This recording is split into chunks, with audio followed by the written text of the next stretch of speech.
Run games a little bit later. But right now, hey, look, this is why I wore a suit today.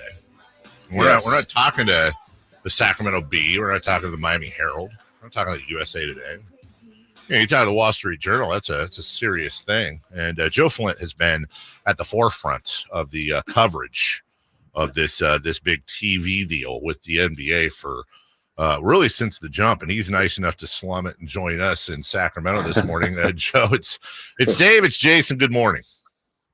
Thanks for having me, and I'm sorry to tell you I'm not in a suit, but I'm glad you guys are. You don't need to be, dude. You've got Wall Street Journal in your bio, man. We so we're stepping up our game as you have. Excellent coverage, Joe. Honestly, congratulations. You've really nailed this story, and obviously have really good sources. There's a lot of research that goes in, and that's why journalism is so important. Even though we're not dealing with worldly events per se, but this is something that's very important to a lot of fans. Granted, there's the nostalgia, I think, of the NBA on NBC and the John Tesh theme and all that. Mostly fans don't care who the coverage is. They care who the play-by-play guy is. But inside the NBA and TNT has become really the hot topic here. So I'll lead off with my typical long-winded question. Do you buy into the idea that TNT is maybe getting a last-minute life preserver here? This has been such a long, drawn-out process. I certainly wouldn't want to say anything ironclad like no, but I think the odds are against it. I think the NBA would be really slicing the pie pretty thin if they were, to try to carve out a fourth package of valuable national games and postseason. And I said that word valuable for a key reason. One of the reasons, as we said in our story, TNT couldn't reach a deal with the league. It wasn't just everyone says, they walked away because it was a couple $100 million they were apart. It was because, at least per my sources, that they felt the league was cherry picking some of the best games and best content to give to Amazon and NBC. So unless the league is suddenly going to go back and undo other tentative deals they have to try to avoid what might be an ugly legal situation with TNT and its parent Warner Discovery, I don't know. I'm just not buying it at the moment. Joe, just overall too, with all the entities, and again, everything's not 100% final yet, but just in your opinion on this, is this a win for the networks and for Amazon and the league? Is the length of the deal is a little surprising to us, but just what's your overall take on this big mega deal here going on? Well, I think you have to say the real big winner here is the NBA. Assuming these deals come to fruition and we're looking at, $75, $76 billion in long-term deals, they really kind of borrowed a page from the NFL. I was hearing from my NFL friends, why are you calling this such a landmark moment for media? All they did was copy our playbook. But yeah, they've, there's always, every time you think there's going to be a day of reckoning for sports, a new bidder emerges. And the last few years, we've seen that in the form of Amazon for the NBA, for Thursday Night Football. We've seen it with YouTube for Sunday Ticket. And these new platforms want big sports events. So the leagues have really been the beneficiaries. I think, and our story hopefully suggested this a little, we can't come right out and say it, but I question, how much NBC Universal is going to spend on the NBA in the hopes of boosting its Peacock streaming service. I think a lot of things will have to go right for them to come away from that deal saying this was a win for us. But sports accounting is kind of like Enron accounting. I can't quite figure it out. Ask a sports exec, is your deal profitable? And you will not get a yes or no answer.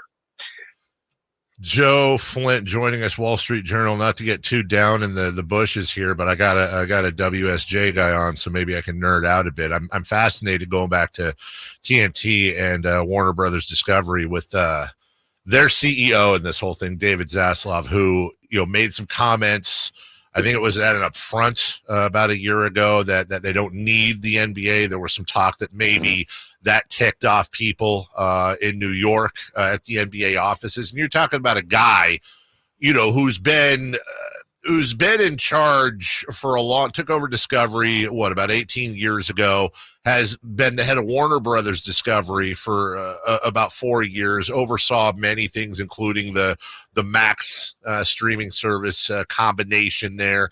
The guy's making a ton of money, stock options at $190 million, $22 million bonuses. He's averaging out about 50 a year. And I bring that up because that stock is down 66% over the last 5 years. It's down 36% year on year. What I'm getting at is, if there was a lifeline, is Zaslav to you, is he vulnerable? Are you hearing anything shareholder wise? Is there some issue within on his performance that may be motivating him to try to grab back on at the last minute? Well, you threw a lot at me, so let me go through it bit by bit. With regards to the "we don't need the NBA" comment, he did say that actually it was at an investor conference when you're talking to an analyst to talk about your company. And short answer, no, not a smart thing to do. And the other, if I want to look at Warner and say what missteps did they make? Well, there was that one. They came in, Zaslav, and they did this across the company. They got rid of a lot of veteran people at Turner Sports, the people who had the relationships with the league. And relationship is the key word. And some of the folks who aren't at Turner anymore have said, the new people and Zaslav's people, they didn't treat it as a partnership. They treated it as a buyer-seller relationship. And they didn't go out of their way to, get in good with the NBA. Didn't really show the love. Now, having said that, I will say sports leagues are like talent. You have to treat them like talent. And sometimes that means babying them like talent, because they get very sensitive and they're very, how dare you? It's sometimes a little much too.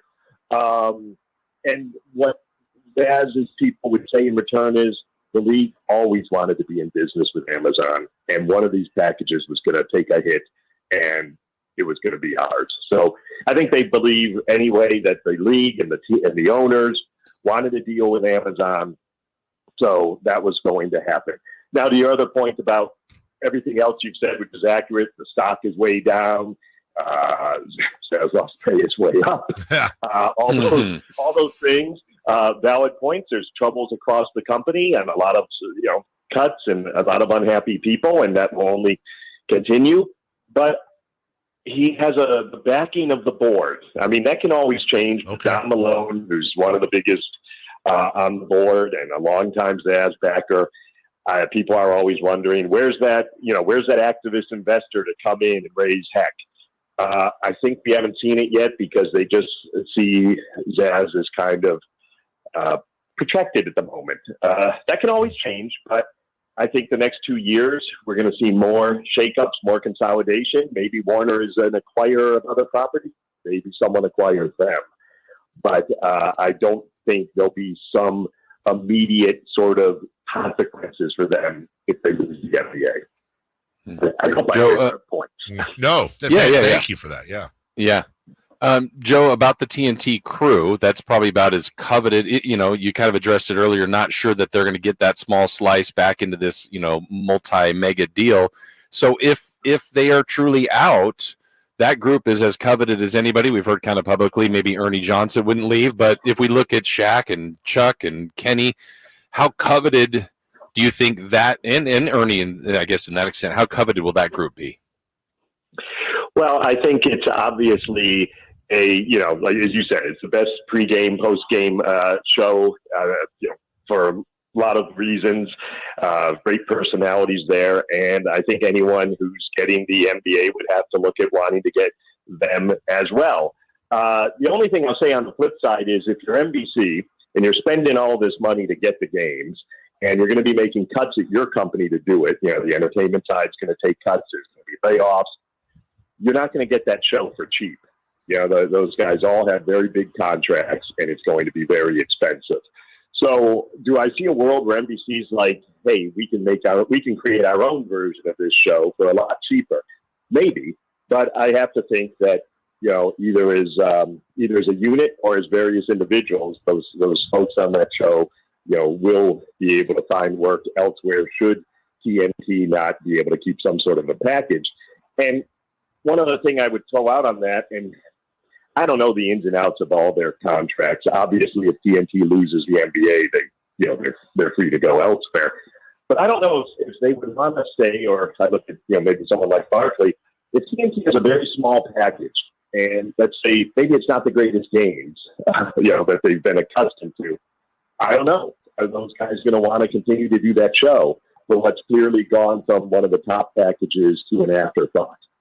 That's just something else I would think about if I were them.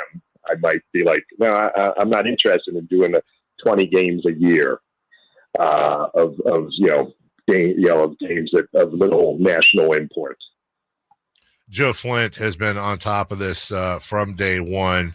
The entire package, if you will, where it's going, where it isn't going. You can follow him, I believe. Yeah, you can right here at JB Flint on Twitter. Also, make sure you check out his reporting for the Wall Street Journal. Joe, we know you got a heart out, brother. We appreciate the time. I know you're busy. Thank you so much for giving us some clarity on this. Oh, no problem. Thanks for having me on. Right. Appreciate it. You guys have a good weekend. You too. Take care. Thank you. It's interesting. And I still wonder two things, Jason. Number one, if TNT is going to get a last-ditch save. Yeah. And if the NBA, by the way, they can put their finger on the scale, too. The problem is you've got these other entities. Let's just be real clear here. I think if the NBA had their druthers, they would 100% give TNT a package just to keep inside the NBA on. Nobody cares if the games are on TNT, Kevin Harlan, whomever. They're going to go over to whatever network. It's just like when Fox took over from CBS with the NFL back in the day. Well, guess what? John Madden and Pat Summerall and everybody just went over to Fox. That's not the part that matters. It's inside the NBA and the fact that Ernie Johnson won't leave Turner. So I think Adam Silver would love to be able to give TNT something just to keep inside the NBA on. The problem he's going to have is, how do you convince these other outlets that are spending $12, $13 billion? They don't want inside the NBA to exist, period, and a statement. Yeah. They want that show done, over with, crumbled, because it's going to dominate anything they do. So he's got to somehow balance the rope here between, or the tightrope between trying to make the fans happy with inside the NBA and also not pissing off his new partners that are investing billions. Yeah, and those new partners that are investing that amount of money wants to create their own version of inside the NBA. Now, it may not be the exact same thing, and it may fall short to what that has been, but Dave, it's easier to compare to it not being around than to have it even around for 20 games. You're going, man, it's still the best show on television. They're barely on, but they're killing something that we're paying millions and millions, and if not billions of dollars for, that's on every week that nobody seems to like. So, that's the competitive part of business. As we go to break, the other thing I'm still wondering though is, does TNT have to have games to have inside the NBA? I wonder if that is an option they've looked at, and just continually just spending no money on it, give these guys a raise because they're saving billions of dollars. And I can fully see a way where inside the NBA continues to dominate just by keeping their same schedule. People know how to flip a channel. You know what I'm saying? Yeah. So is there something to keeping that show going without the games themselves? So we'll see.